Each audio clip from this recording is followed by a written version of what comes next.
MK Stalin share auto service ஒன்று ஆரம்பிச்சிட்டார். யாரெல்லாம் வண்டி நம்ம ஷேர் ஆட்டோல 9 நம்ம டிரைவர் கூப்பிட்டோம் பாத்தீங்களா, அண்ணா ஏறின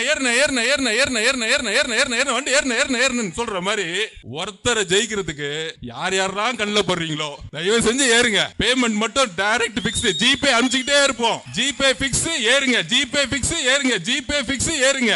எல்லாம் ஜிபேல தான் ஓடிட்டு இருக்க கூட்டணி இல்ல. அப்ப எல்லாம் ஷேர் ஆட்டோல ஏத்திட்டு உடனே நியூஸ் பயங்கரமா பழம் நழுவி பாலில் விழுந்தது.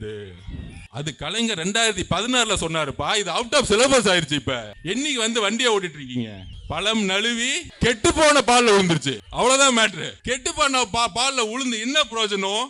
யார் குடிக்க போறா? அதாவது திமுக அப்படியே ஆரம்பிச்சிருச்சுன்னா, ஒரே ஒரு தலைவர், நம்ம தலைவரை பார்த்து அவர் பேரை சொல்றாங்களோ இல்லையோ, டெய்லி தூக்கத்துல இருந்து எந்திரிச்சு, நம்ம தலைவர் சொன்ன மாதிரி தூக்கத்துல எந்திரிச்சா கூட விசில் அடிச்சிட்டு இருப்பாரு. அந்த மாதிரி டெய்லி ஒரு பிரச்சனை. இது எப்படி நம்ம தலைவரை ஜெயிக்கலாம்? தமிழக வெற்றி கழகத்தை ஜெயிக்கணும். பர்சன்டேஜ் பாட்டு 27, 30, 32% போய்கிட்டே இருக்கு. எப்படி நிப்பாட்டணும் ஒன்னும் புரியல. திடீர்னு முதலமைச்சர் அவர்கள் திடீர்னு MK Stalin share auto service ஒன்று ஆரம்பிச்சிட்டார். யாரெல்லாம் வண்டி நம்ம ஷேர் ஆட்டோல 9 நம்ம டிரைவர் கூப்பிட்டோம் பாத்தீங்களா, அண்ணா ஏறின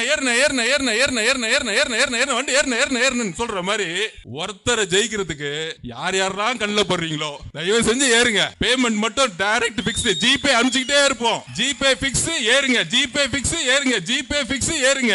எல்லாம் ஜிபேல தான் ஓடிட்டு இருக்க கூட்டணி இல்ல. அப்ப எல்லாம் ஷேர் ஆட்டோல ஏத்திட்டு தொண்டர்கள் நம்ம கிட்ட வந்துட்டாங்க. இத சொன்னா புரிஞ்சிக்க மாட்டேங்கிறாங்க. காங்கிரஸ் இருக்க தொண்டர்கள் நம்ம கிட்ட வந்துட்டாங்க. எல்லா தொண்டர்களும் ஷிஃப்ட் ஆயிட்டாங்க. ஆனா ஷேர் ஆட்டோ மட்டும் போய்கிட்டே இருக்கு. முன்னாடி அவங்க அப்பா, பக்கத்துல பையன், 2 பேர் ஓட்டுவாங்க பாத்தீங்களா ஷேர் ஆட்டோ. அப்ப நம்ம எது ஓட்டுறோம்? அரசு பேருந்து, மக்களை ஏற்றக்கூடிய ஒரு பேருந்து.